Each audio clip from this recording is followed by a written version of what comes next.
They were so cool. They're like, oh, that's so great. Good for you, chasing your dream and all that stuff. They're like, they were very nice because they're like, we don't want you here with us in the island of misfit toys, Yeah, right. Go pursue. Go free. Pursue your dream Swim before you get squished out of you. The membership committee has spoken. The membership committee has made their decision, Steve, and I have to back the membership committee. I mean, you mean the ad hoc membership committee you threw together or threw me out of the group? I loved helping people. I was great at what I did. But I am not a fan of rug pulls. I'm somebody that wants to develop a skill set and build on it and be rewarded for my experience and expertise, and to know that I could be one of the best at this and then whoosh, rug pull, going from making multiple six figures to zero. Many things happened at one time. I had to file for bankruptcy, turned 7 homes into foreclosure because I had rentals, all sorts of stuff. I had to hit the proverbial reset button. What I didn't expect from being in BNI was drama in my life. Well, honestly, I don't really think anything is off the table because, to me, I look at the way Caerusnet handled the pandemic. It was really funny. We were talking a little bit about, before we did this, we were talking about how you were a part of a group. And, it also happened during the pandemic and everybody's online doing it. And if you don't have somebody that's truly leading that and really doing a great job, putting people in breakout rooms, getting people set up the way that they need, it will fall apart. And I have a really awesome electrician on my Wednesday 10 o'clock Brighton team. His name's Michael Noonan. And this guy is just phenomenal, Good dude. Phenomenal guy. Witty as heck, driven. People love him. He goes the extra mile for his clients. And he was referred to me from several different Caerusnet people, which happens a lot of times. Sometimes like you were told about Caerusnet from Troy as well as Pamela Beber. And sometimes people need to hear it from 2 or 3 different people before they go, all right, now 2 or 3 people have told me about this. I need to probably check this guy out. I need to check it out, exactly. So Michael was referred to me by some of the better people in the Caerusnet Livingston County network, and we had a great initial meeting on Zoom. He goes, okay, so where does the team meet? And I go, just like you and I are right now on Zoom. And all of a sudden, like his color kind of went white a little bit on his face. And I think it's really important when you're with people, if you notice a shift, that you say something that's not accusing them of anything, but just to say, hey, when I said that, I saw noticed there was a change here. Yeah. What's that about? Are we okay? Yeah, what is that about? Yeah. And he goes, well, I was in a BNI group that had to go on to Zoom, and like 95% of everybody had a black screen. Only the person talking was on video, and it just lost its sense of connection. And when you told me that this was on Zoom, I got to tell you, I'm a little skeptical. Yeah. And anyways, you'll meet him at the breakfast. Good guy. He's a great guy, does the meeting beautifully. And he came back to me a couple months later and said, Steve, you've got this going on. Yeah. I mean, this is the way it should be. You do a great job. And it's very interesting because in the environment we live in today, you've been around long enough that you've been with groups that were in person. Yeah. And when that's all anybody knows, that's the standard. Mm-hmm. And then when you are thrown online, and then I make a decision after 60 days of doing it online, I said, I don't care if they wave a magic wand right now and go, oh, sorry, we screwed up a little bit. The pandemic's not that bad. Everybody go about your business. Right. I told my teams, even if they waved that magic wand and said no more COVID, I'd still want to be online. Right. Because what I saw was, like, for me, I really, really try to be efficient with my time. I'm very intentional. I'm not somebody that just has so many hours available to me that I can just sit around and schmooze and hope something out of a conversation turns into something. Not to mention drive time. Yeah. Exactly. So when I saw what I saw happening with Zoom, number one, I said, I've got to put it on me to take as much of what people loved about this in person and bring it here to this online space so they feel the sense of familiarity. I got to tell everybody, if you're in my meetings, please, I have to blank my screen every once in a while. It's to blow my nose. Or something I don't necessarily want everybody to see me doing. Right. But beyond that, people know that a lot of this is just being engaged, right? It's being present. And so the other thing is that every morning when I get out of bed in the morning and before I go to sleep at night, I ask God to give me whatever I need today to give the people I come in contact with what they need from me that day. I have a bit of a crazy life. I'm a little unconventional here and there. And there's things that I do in life that most people don't do, where I don't have a roadmap to follow per se. And I have to just have faith in those things, that they're good. But I ask for God to give me whatever I need for the people I come in contact with today, to be there for them. And because of that, it's extremely intentional, and I don't miss very much. And people can't believe the stuff I remember that they've said and done. And a large part of the COVID was living in fear. A lot of people very much living in fear, very real fear. I mean, there was a lot of fear. You could feel it. Yeah. I don't think we've still gotten over a lot of it. And it was such a deep just push for division that now it's like pre-COVID, if you were on the left or the right, you didn't like each other, right? Post-COVID, they make you want to kill each other. Yeah. That's what they're trying to get us to do. And it's sad because pushing the vaxxers versus anti-vaxxers, mask versus no mask. Like there was just so many lines that were created during COVID that at the end of the day, as far as the actual people, they're just opinions. I'm not going to, if someone wants to say, I'm going to still wear a mask in 2025, okay, go ahead. Yep. I'm not. No. But you can. Yeah. I might think it's not the smart, whatever. I might disagree with you. I think you're dumb or whatever. But I'm going to be that's your right. Go ahead. You can do that. And just not the ability to agree to disagree. And we just don't have that. That's been a lost art form.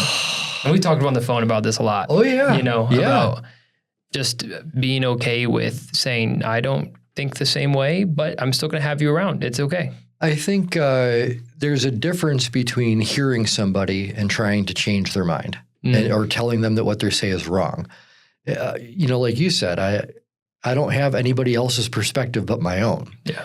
And, with the COVID, I'm a big believer, when I start my meetings, what do we start out with most of the time? Positive focus. It's positive focus. I'm new and I knew that. Yeah, well, it's because everybody, I don't know what people are thinking before they get the meeting started. They could have just got done cramming down a bunch of MSLSD or whatever else and be totally hyped up about how the world's going to end tomorrow. How's that going to help them concentrate and focus in on the important tasks of the day? Yeah. And how often throughout history has somebody been standing there with a sign saying that the end of times are tomorrow? Yeah. Wasn't it the end of times? There's a guy that comes 7 times in the 1900s, the same guy. It's no, it's 5 years from now. I was wrong. Well, and we can, if you look back watching old TV forecasts about how the world already right now should be 20 feet underwater, and Kevin Costner's doing Waterworld, right? Yeah, right. I mean, all of these things, the doom, it's, in my opinion, to lower the vibration of people, to take people's feeling and understanding that they actually do have power of how their own life goes versus I need somebody else to save me or take care of me. And, while the COVID thing is over right now in terms of, having daily to do fear. right. Yeah, right. You still see something in the news about razor throat COVID and all this other stuff. And I'm oh my gosh, look, I live 30 minutes away from Mexico. I can't tell you the number of times I crossed the border and got people the ivermectin and the hydroxychloroquine and went to the post office, sent it overnight, and they got the pills the next day after being sick with COVID or something for 5 days with high temperatures. And then the next day after starting to take their first ivermectin. Oh my gosh, I'm starting to feel better. I had COVID twice. I had 102-degree temperature for 8 days. I sweat through 3 pairs of pajamas every night. It's literally like you could wring water out of my pajamas. I dropped about 16 pounds. Wow. And the time I was sick in bed with that was the time I had on my calendar to be packing for the move to Arizona. And a good friend of mine said, Steve, I've got these ivermectin. I'm not sure if that's something that you would like to try. And I'm like, hey, I'm halfway between save me and God take me now. So at this point, I've seen Heaven's Gates. I think that's what I'm seeing right now. Like, we're right there. So whatever works. Yeah, I'd never been in such misery. So I started taking the ivermectin regimen according to the way that she described it, which was kind of a step down, like an antibiotic. Sure. And lo and behold, like next day, I felt 50% better. I'm like, oh my God, I can't believe it. I actually have some strength. I can eat some food. Wow. The day after that, even stronger. The third day, I'm packing the house. No way. Yeah. Third day. Yeah, I think you're the first person that I've met that's taken ivermectin. I know Rogan is a big. Do you remember that big thing with MSNBC making him look super sickly and like photoshopping his face? He still talks about that all the time. Yeah. And again, it's just dirty. It's misleading. Yeah. And it's because everybody's on the take. Yeah. Everybody's on the take. Which is what you just said before. Like that's kind of the plug for podcasts of these size. Like that's the plug for like the Dillons, England of the world, other Caerusnet member, the Jason Tracy's of the world, and the other like just smaller people that were real people. You get, because you always say like, this is the people's network. It's like, no, it's not. You're some big run. You're not a people's network. Sponsored by. Yeah. Right. But when you listen to podcasts of these size, you get real people talking about real things, what you're really going through. And I think that's why, the community has been able to be built with small podcasts. And that's why it's such a vibrant thing. Absolutely. And that's why a lot of, I don't know if you knew this is a tangent side conversation, but like a lot of, with the Iran stuff right now, the people of Iran don't like Hamas, some of them. They're like, this is bad. Like, we don't like this. They made posts about it. The Iranian government took down the posts. And then a guy that I'm interviewing tomorrow, Eric, sent Starlink satellites over Iran, and we gave them Parler. Oh, wow. And so, literally, I have a picture on my phone of someone from Iran holding up, like, Parler's a free speech platform.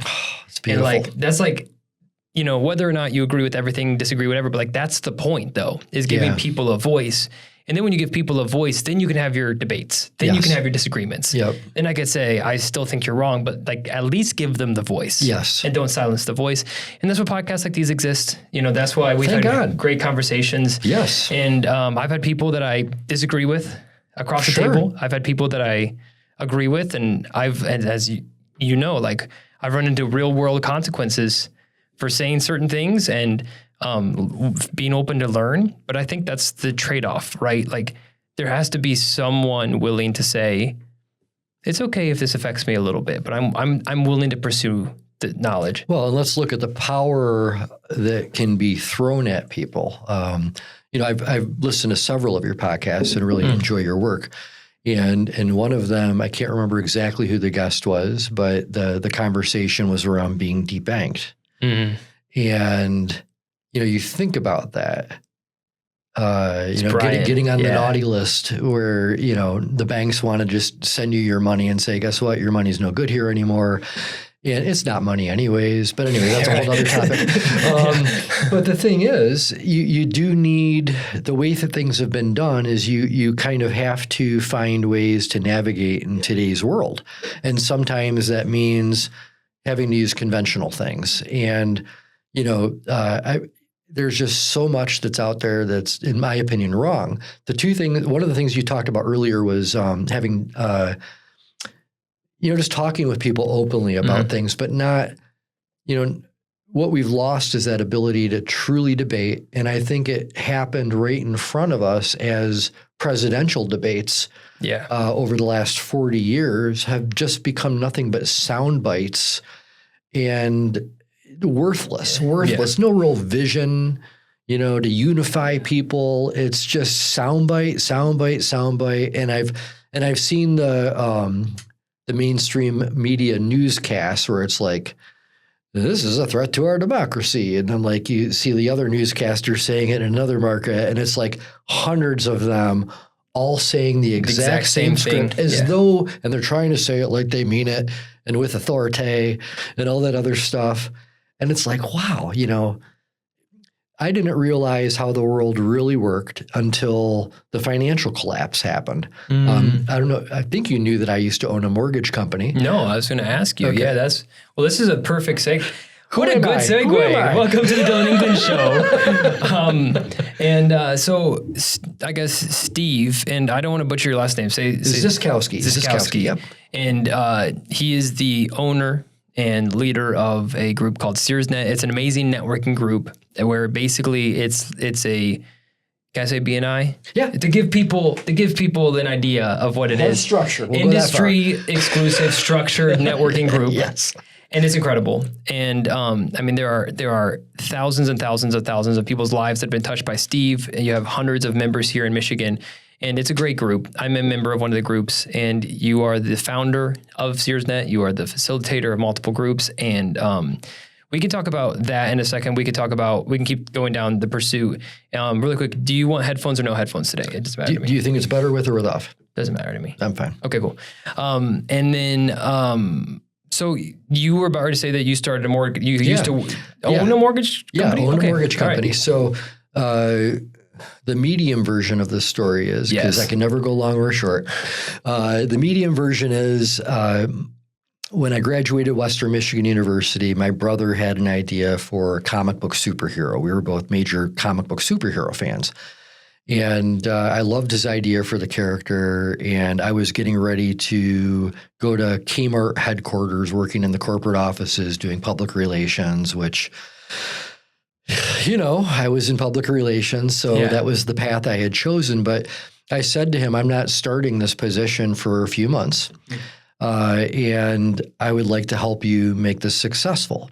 So I was helping him get the character on Entertainment Tonight and CNN, and so many things talked about this comic book, that our first comic book sold like 50,000 copies. And then we introduced more characters. And then I said to Kmart Corporation when they were ready to bring me on, I'm like, hey, I really appreciate the opportunity. However, I've been helping my brother get a business started, and it's looking like I'm going to be needed for that. And they were so cool. They're like, oh, that's so great. Good for you, chasing your dream and all that stuff. They're like, they were very nice, because they're like, we don't want you here with us in the island of misfit toys, you know? Go pursue, go free. Pursue your dream Swim before free, you get squished out of you. Yes. And that was an amazing business. We did so much. I mean, we made toys, you know, action figures. We licensed stuff with Walt Disney TV animation. We did so many things. It was really cool. And then the comic book industry collapsed. Just when I was a kid, a comic book cost 25 cents. When we were doing comic books, the average cover price was $3. So it wasn't the same way. Like when I was a kid, I got a $5 allowance. I came home with a bag of comic books this thick, and I was like, hi, like, oh my God, this is so great. But it's, you know, the world's not the same anymore. It's not the same. Everything went to the video games, and I don't disagree with that. I mean, if you could be the character playing the adventure, why would you want to sit and read about it? So we had to close that. And then I went to work for a bank in the Ann Arbor area. My wife had just delivered our first child. We just moved into a brand new house, brand new build, and then we're closing the comic company. So I'm like, all right, I go from making money to no money, and I need to find something that would allow me to at least tread water until I can find the next thing. I'm sure you've been there. So I went to work for the bank, and I call that my Shawshank Redemption years. Yeah. Where I did some things at the bank really well, which was working with small business people.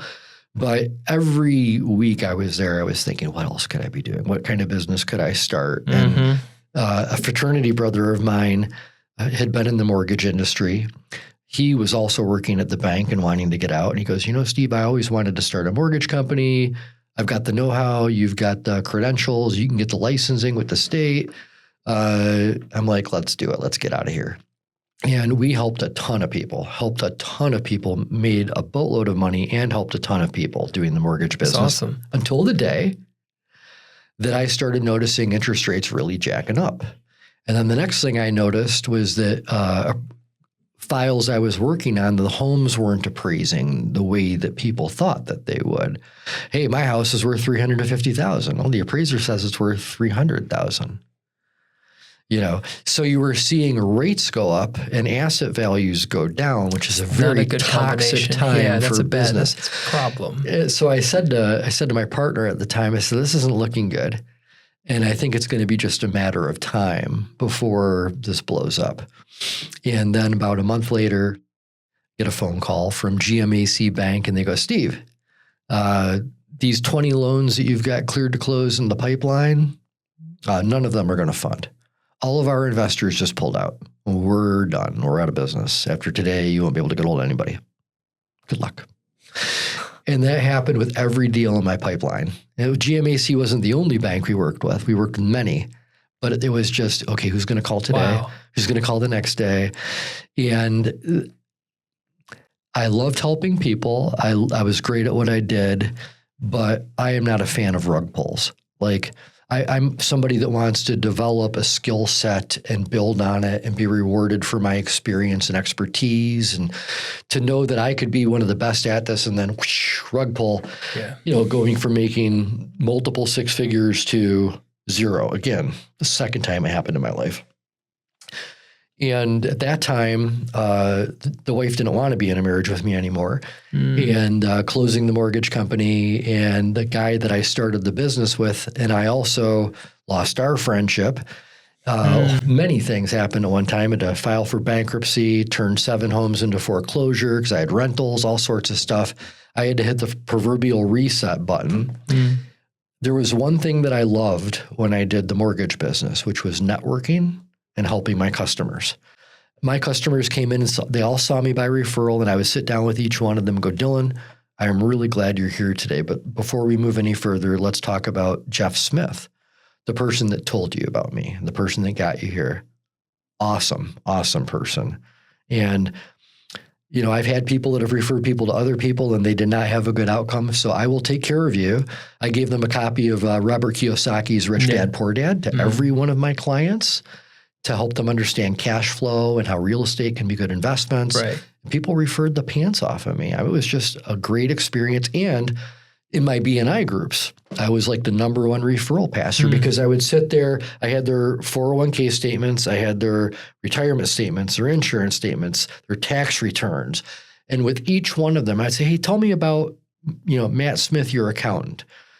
Do you love Matt? Is Matt somebody that gets timely answers back to you, helps you save on what your bill is going to be for do you love this person, or is this somebody that if somebody better came along, you would be interested in meeting that person? So if they would say, Steve, we love our accountant, I would say, great. Would you mind if I called and introduced myself as taking care of you? Because most of my clients do not love their accountant, and I'm always looking for good ones to meet that I can refer to. And then if they said, I hate my accountant, I would go, I have an accountant that my clients rave about that I would love to refer you to. So it didn't matter which way it went with, it was, tell me about your financial advisor, right? Didn't matter which way it went. I had a referral for them or one for me. And you just kind of did this naturally. Like this of is course, just, it's a natural language. And I think that the people that are really good in the financial industry are ones that are very focused and they have an action plan with their clients. There's bullet points you want to cover, and you don't want to leave the table with them until you've covered these points. And most people are just lazy. They just want to do the transaction, get their commission check, go to the bar, celebrate, and get the next one. And so anyways, I loved BNI because I never heard of it before. A friend of mine that was a financial advisor, I was looking to build a relationship, goes, hey, Steve, we're starting a BNI. Have you ever heard of that before? And I'm like, BMI, what's that? He goes, well, no, it's business networking. We've had a couple mortgage people visit this small group that we're starting right now that we thought were going to be good fits, but they flaked out. But the way you want to build your business by relationship and referral, I think you could be the right one. Do you want to check it out? I'm like, sure. Where is it? He's like, at this place at 7 a.m. I'm like, 7 a.m. That's early. Well, it is, but I was at that point. But it's nice because it's before everything. It's before everything. Yeah, exactly. And And also too, I was really driven to grow I'm like, how could this hurt me being a part of this? So I went and met the initial 5 or 6 people that were on board. They did the BNI song and dance as to how it worked. And I'm like, I'm in. I don't see how this can hurt me. So I'm in, and then I ended up becoming the president of that chapter and so many other things. And we grew to be one of BNI's largest chapters in Michigan, 65 people. Whoa. And wow, that's big. Well, it got so big, it got unhealthy. And we had somebody in the group that was in the technology business and was repairing somebody's laptop and was also a very curious person, would like to peek around and see what else might be on there. And there was some stuff that was on there that when they would find things that they think other people in their office would find humorous, they would project it on a big screen and everybody that's working out would get their laughs. And this person had swinger pictures of them on their laptop. And I got a call from her and she told me what had happened and how upset she was. She actually moved out of the area. She was so humiliated. Well, yeah. And I'm like, oh my gosh. Isn't that like a felon? Can you get, is there a law? Maybe this is just so messed up. It seems really messed up. And I was on membership committee. My term as president was done, but I did have a very kind of protectionist feel over my BNI group. I wanted to protect it. I wanted to protect what I had worked hard to try to build something and something that was honest and true and good. And so, other people in the group started complaining about this same person. And I said, well, look, I don't want any more verbal complaints. For this to be something that's going to be taken seriously, you need to write it out, give it to me, and I will bring it to them. I'll bring it to the party in question, the corporate in question, yes. And say, look what we're dealing with as a membership committee. I want you to guide us on how to handle this. Right. So they did. They guided us on how to handle it. And we go to our next BNI meeting and we thought that this person was going to be gone. Well, it turns out this person that was the offender must have called the corporate headquarters and says, I'm being unfairly this and unfairly that. And if this happens, I'm probably going to sue the pants off of you guys. He probably made some threats and they're like, oh, this isn't good over there. So we get to the meeting and myself and the 2 other people on membership committee are asked to stay after the meeting. And one of the directors is there and they said that, hey, today, we are erecting an ad hoc membership committee. We were the people that the chapter trusted to do the job of approving memberships and blackballing people if they needed it. And unlike what happened to you, if there was an issue with somebody, we would always say, hey, here's the issue. Can you make it better? If you can make it better, please stay in the group. We want to keep you, But this particular case, they erected an ad hoc group, and all 3 of us, myself and the other 2 people that were all a part of trying to help correct this issue, we got all thrown out. All 3 of us got thrown out. We didn't know it that day, but when we left the meeting after the group meeting, we're like, that felt like we were kind of being interrogated. Yeah. As opposed, there was really no mention about this other person anymore. It was like, well, why did you act that way? Well, why did you do that? As though I'm sitting around with nefarious ideas in my mind, just cooking stuff up. No, I got other things to do. So I got thrown out. The financial advisor that invited me into the group, one of the other ones, also thrown out. The accountant in the group, also thrown out. And it was a power play. It was some people in the group. You were thrown out of the leadership position, or you were just thrown out of the group? Wow. I had just got done recruiting more people to join that BNI group than anybody in the state of Michigan. And I won a BNI cruise, which I was excited about. And, that was taken away, of course, right away too. So I did the Jerry Maguire thing, all right, who's with me type thing. Yeah, because there were a large number of people in the group that were like, oh my God, you were thrown out. That's not right. That's not right. So 9 other people just quit. I can't be a part of something that's like this. I can't do that. So we all quietly networked in the background, unorganized in terms of trying to be something. We were all on BNI's little watch list of waiting until the quiet period goes away. And we started something called Net Shui, which was positive energy meets networking. And it was fun. I had gone from owning a mortgage company and making a tremendous living to zero. Like I didn't have anything. So with the Net Shui, it felt like too many chiefs, not enough Indians. And it was just, I was coming up with a lot of the ideas, but also being kind of edited a lot too. And I'm like, look, if you guys have other ways you want to do this, I'll give you my shares. I want you to be successful, but I've got to do something else.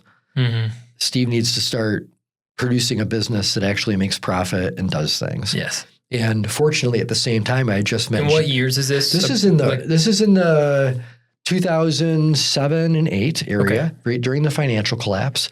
I had also been just extremely blessed that my neighbor introduced me to Gino Wickman from EOS. Yeah, we love Gino. I love Gino. And I got to mentor with him for a year. That's why I left Net Shui, was because I had an opportunity to learn EOS. And I really kind of had my eyes on even being an EOS implementer. Yeah.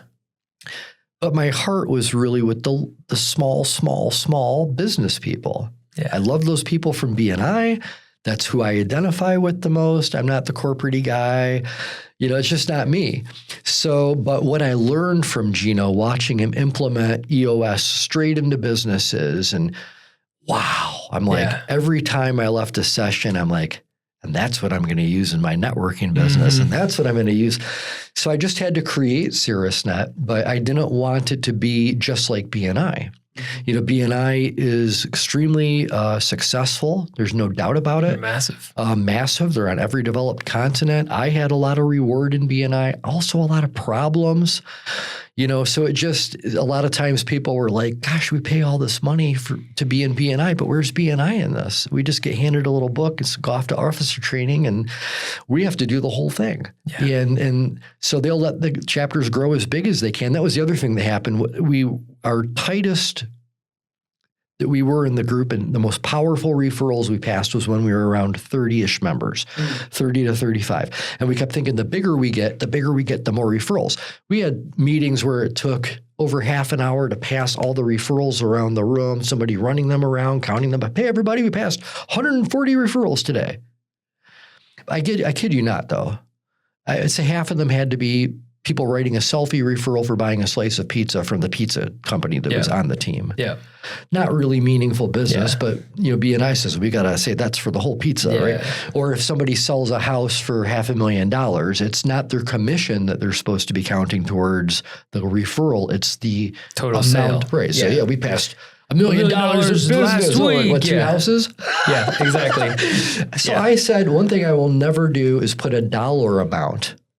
The average chair in Caerusnet is worth $15,000. It's like, no, right. Are you kidding me?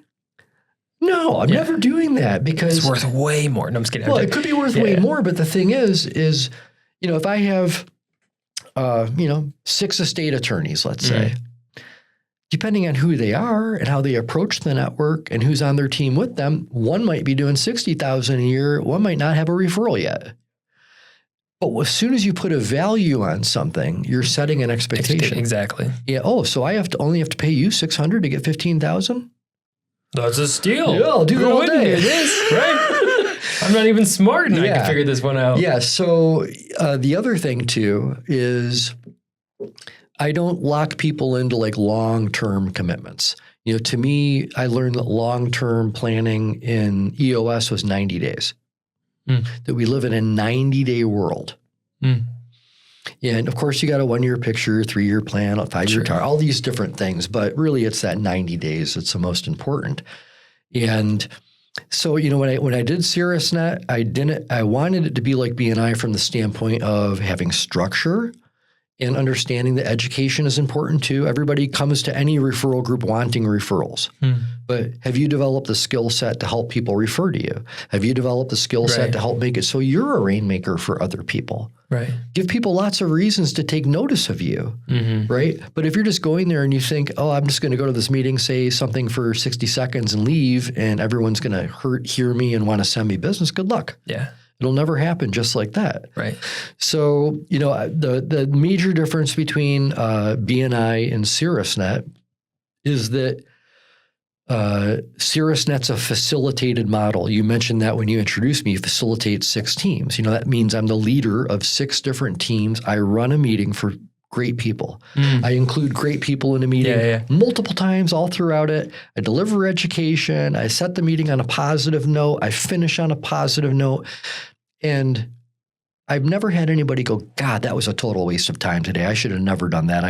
I don't know if I can do another one of those. Right. No, people are always like, it's like my going to the office. It gives me the motivation. It makes me feel good.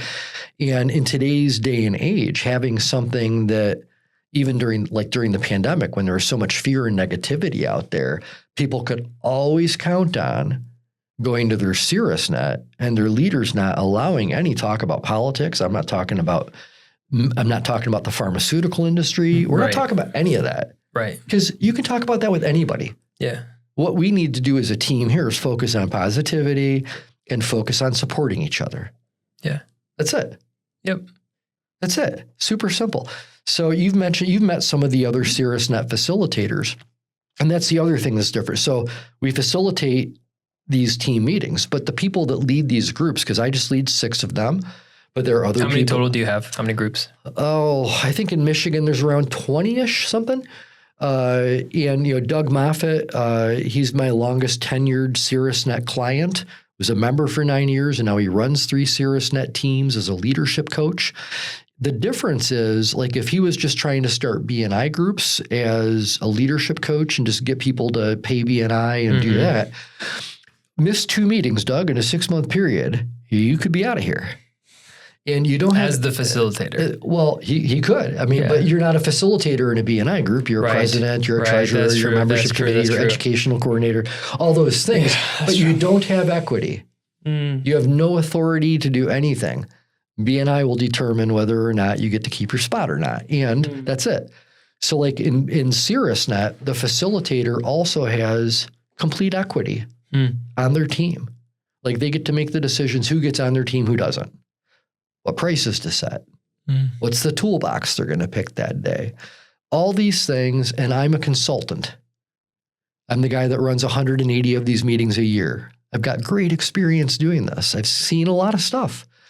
And so the Caerusnet facilitators, I become like their consultant, best practice coach, and they're off doing their thing, running their teams the way that they feel, the way their people want it. Like my people like it one way, and they like Steve's way, and other people like it Doug's way or Wendy's way or Steve Beber's way. And I think that's a beautiful thing that I don't, they all get the same recipe for how to make the Big Mac. But if they think their Big Mac needs 3 slices of cheese on it, put 3 slices of cheese on that Big Mac, and that's your Big Mac to sell in your store. Right. So they get that feeling of personalization that's going in to their Caerusnet operation too. Well, and they're getting more, what you alluded to earlier with BNI was the fact that you had to pay to be part of BNI, but then you also saw to be in leadership. You also saw to run the thing. The beauty of the facilitator model is that if I pay my dues, I really just need to show up. Show up. And then obviously there's work to do. There's networking, one-on-ones, or all this stuff. Yes, for sure. But at minimum, like I'm not going to have to go be in leadership at another board, another thing with more time. And the fact that it's virtual keeps things lean. And then you can just show up and be like, I know my facilitator is going to have the meeting planned. Yep. I don't have to worry about that. I just need to make sure I'm worried about the relationships I'm making in this group. And I'm just making sure I'm giving referrals, meeting people, trying to help. That's all you have to worry about. And I'm so glad you identify that, because that was the other complaint. I would just, when I was in BNI, all of my loan originators, if there wasn't a BNI group that had an opening, I helped them start a BNI group. So, I mean, I helped BNI grow like 5 groups. And way back in the day when I was doing this, Brighton had 8 BNI groups, I think. And today, so the owner of the franchise at the time, when I got thrown out of BNI, trust me, we reached out to him. And there are some parts of the story that will probably always go untold, and that's okay. But this guy just— The membership committee has spoken. The membership committee has made their decision, Steve, and I have to back the membership committee. I mean, you mean the ad hoc membership committee you threw together or threw me out of the group? Yeah. Right. So, what I didn't expect from being in BNI was drama in my life. Drama, And the other thing that's interesting is to try to, like, anytime somebody would join, hey, you'd make a good president. Hey, you'd make a good this or that. Always recruiting. Always, yeah. And let's face it. I mean, what happens when somebody's not a good leader in leadership position? Yeah. People start talking, right? So a lot of people would say sometimes like it felt like they had a second unpaid job having to be in a group like that. Yeah. A lot of time consumption, not a lot of gain. And so anyways, there are really great ones. So my goal here is not to slam them at all because I'll already say it, I'll factually say it. They've helped more people than I know I ever will. Yeah. So they're doing something it's just the origin story. It's how did you get here? I got here because there was a problem and then I created a solution. And that's every business. Every good business, there's a problem you're solving. Yes. The problem you're solving could be a multitude of them that people have run into. It could be cost. It could be time. It could be consistent. Like every week there's a meeting. People don't have time for that. It could be rules that people, like the amount of solutions that you're coming to with the common complaints coming from other networking groups. And the fact that yours is facilitator-led, that to me is one of the most unique things about Caerusnet. Yes. Is the fact it's facilitator-led, and then you have accountability. And we have breaks. Like it's 30 meetings a year, but we hardly ever meet ever more than twice in a row. Yeah. Because I also learned, like in the BNI model, we're there every single week. It just felt like such a huge regiment. It's like basic training. It's like, didn't I just see you? Wasn't it? It's like, didn't I just hang out with you yesterday? Did we just get done talking? Yeah. So, I'm also a big believer in the importance of breaks and stepping away from something, right? Mm-hmm. Anything that you do for an entire year, if you do it constantly the entire year without ever stepping back from it a little bit and getting a clarity break, catching your breath a little bit. Then when you come back to the people you haven't seen in 2 or 3 weeks, it's like, it's good to see you guys. It's why I tell a podcaster to make seasons, give seasons, like season 1, season 2, and that's the mistake I made my first 2 years. I was like, all right, every week, I need to do a podcast. And then my buddy, this is a side story, and then my buddy's like, have you considered doing seasons? I was like, no, seasons are for like, I just talk to people, I just talk to people like, and he's like, well, seasons allow you to have a break. Yeah. And I was like, oh, talk to me more. He knew how to sell it. Yeah. And if, when you don't have something, your listeners crave it again. Yeah. And then instead of like, how it is, if you have a show every week eventually you're probably going to tune out of that show. Eventually, but if that show, if you have breaks, the same with Caerusnet. You have your meetings, you have a break. People are actually like, man, I kind of miss these people. When's our next meeting? That's right. And then it builds that excitement for the next one. And the other thing too is, I've got an 80% rule of like, it's not even a rule. It's a guideline for member success. Hey, if you want to get what you want out of Caerusnet, I just already know, be there 80% of the time because then people are going to be drawn to you. They'll have heard enough of you to start trusting you and hearing what's going on. You'll also start getting acclimated to who are all these other people in their little boxes on Zoom. Who are all these people? It takes a while for that stuff to happen. And I think that, the people that are able to stick with it, I don't know how it could ever be easier to find success. Yeah. If you can't find it in Caerusnet, I just don't know. But then again, think about it. Some people need, like with a personal trainer, like me, I do isometrics on my own. I'm disciplined. I will do it. I will right when I'm bed, I got to do my isometrics. Yeah. And I love it. I absolutely love it. Are you a routine guy? Yeah. Yeah, absolutely. Absolutely. But, getting the health routine and all of that other stuff, to me, it's all about just trying to stay as healthy as possible. And you don't need a trainer, right? Like you don't need a trainer, right? Exactly. But some people, admittedly, will say, I have to have a trainer in front of me, telling me to give them 10 push-ups, telling me to do this, driving me. Hey, know thyself. If that's what you need to, I don't. And some people need the BNI model of threats to stay in their lane and to do their stuff right. But that's not me. Yeah. I don't like threatening people. I'm not interested in confrontations. Right. If I notice something's not right, I'll call somebody and say, hey, I noticed something's not right. What can I help you with? Mm-hmm.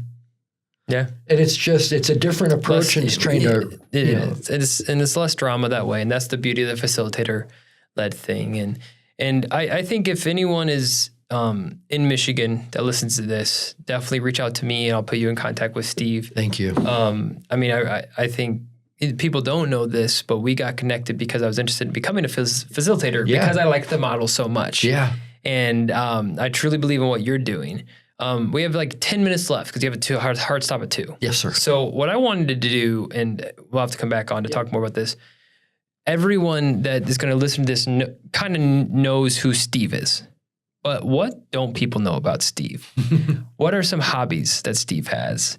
What do you enjoy doing when you're not doing Caerusnet? What are some, I think you mentioned you enjoy going on hikes. What are some fascinating things you're learning? Like what are some of the hobbies that you are outside of Caerusnet?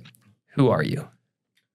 Well, I love nature, so I love being in the mountains. I just love being in the mountains. I never knew how much I would love being in the mountains until I was actually up in them. From my office window at my house, I get to look at the Huachuca Mountains. The highest peak is about 11,500 feet, and I'm at 4,500 feet looking up at the mountains. And, one of the things I love about where I live is Lake Michigan. There are seasons in Sierra Vista, too.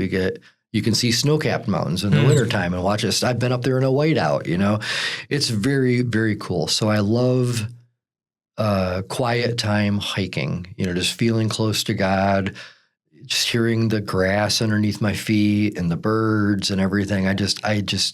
Time disappears when I am there. I am also an incredibly curious person. There isn't a rabbit hole I haven't been down. There's not. I am not afraid of information. I'm very curious about it.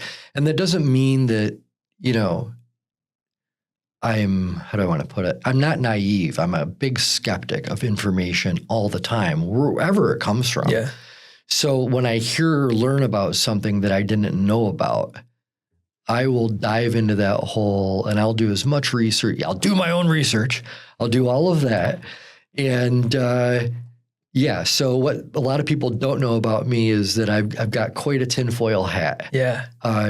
Do you have a favorite appropriate that won't get you in trouble tinfoil? Like, is there a favorite one that rabbit hole that you found yourself being like, I did not think this was true, but now that I've done some research, like I'll give you an example that might help us cue this part up. Like the Titanic. I don't know if you did any research into the Titanic, but like who was on it and who went down? Yeah, who caused it? JP Morgan, right? Like all this kind of stuff. Maybe it was intentional. Right. Yeah. But like that was one that I was like, it hit an iceberg. Like, what are we doing here? And then all of a sudden we did some research. Like, there's a chance. So what I will say is this, because I'm not going to pick a specific topic. That's fair. That I believe is true, that I couldn't believe was true, but I believe is true. Seen enough evidence that it's true. What you'll find is that the reason a lot of people think that something is true is because they can't find things in case law that disprove it. That I can't find anything in law that says this person won using this argument. Okay, why? Why do you think that is? Right. So if you're waiting for case law to tell you what the laws are, there are many cases that never make it to court that are dismissed. Yeah. Because to have something on the record would open a floodgate. And you can't have that. So, again, to me, it's not because, I love this country. I love this country. I love the principles of the founding of this country. I just love that. I love the people of this country. But it's a very complex thing to navigate. And, we have this idea of what it is, what we're sold, and then we start living life. And you spend the first 35 years, 40 years of your life just like this hamster on a wheel, running and doing and running and doing. And then eventually one day, bam, you hit the wall, like what happened to me. And it was the hitting the wall of the financial collapse and losing everything that made me question everything. Who am I? What am I doing? All of these things.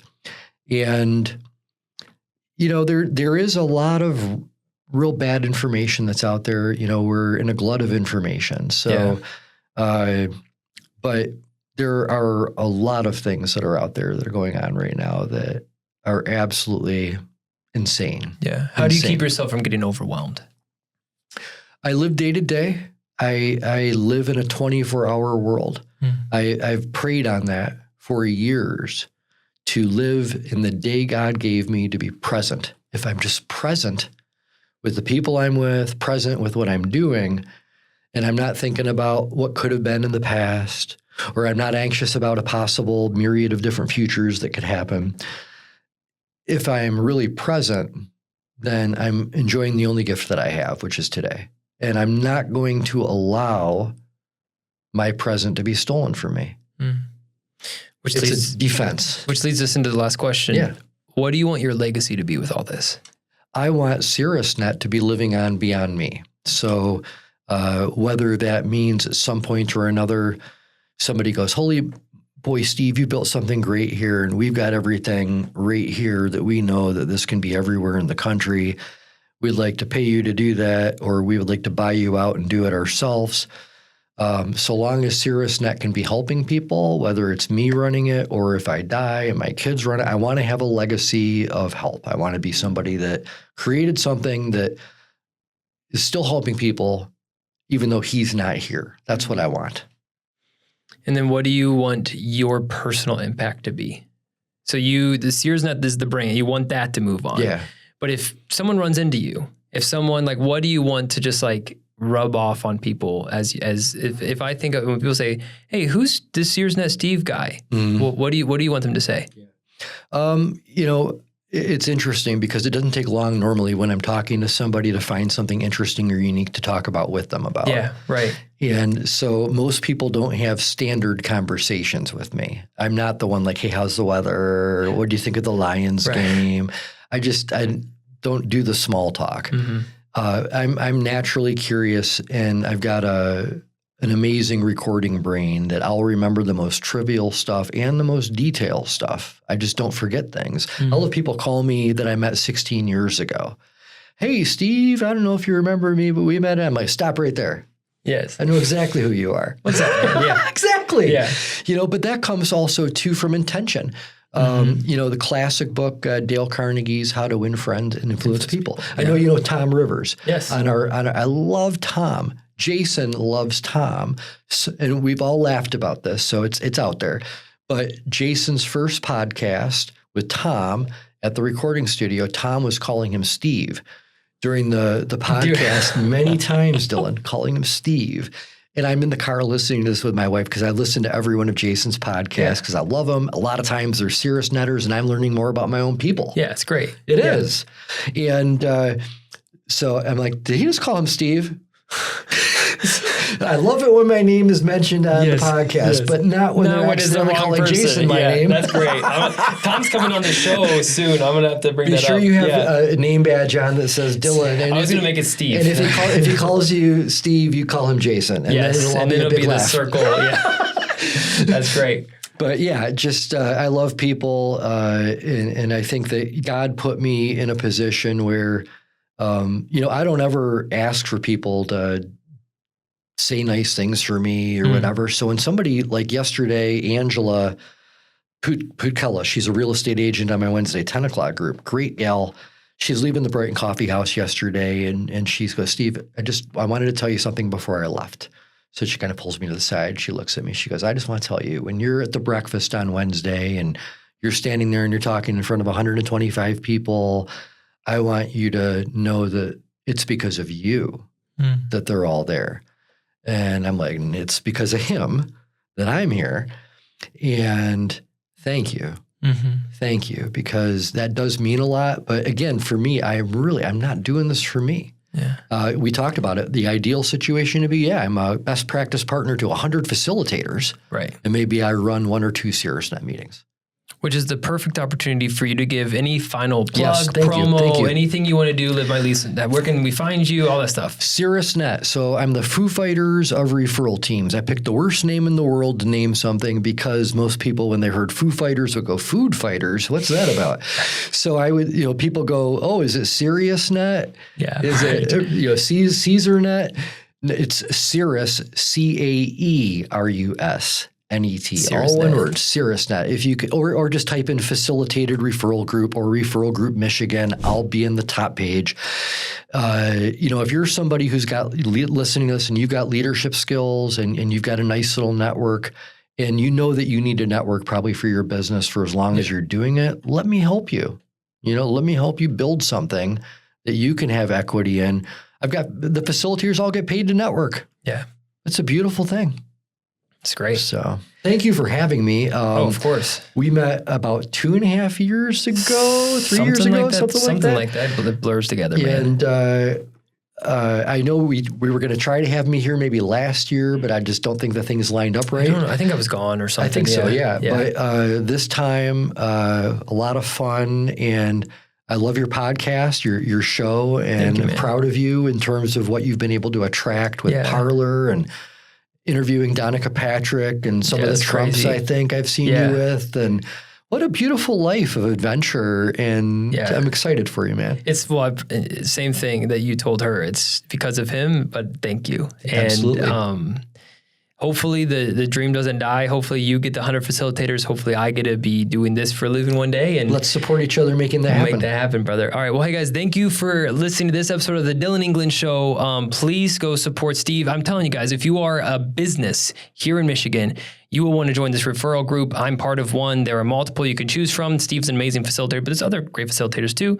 So in the description of this video will be a link where you can check out that information. Perfect. Please do that, and we'll see you guys in the next episode. Be sure you mention the Dillon England Show when I hear from you. There you go.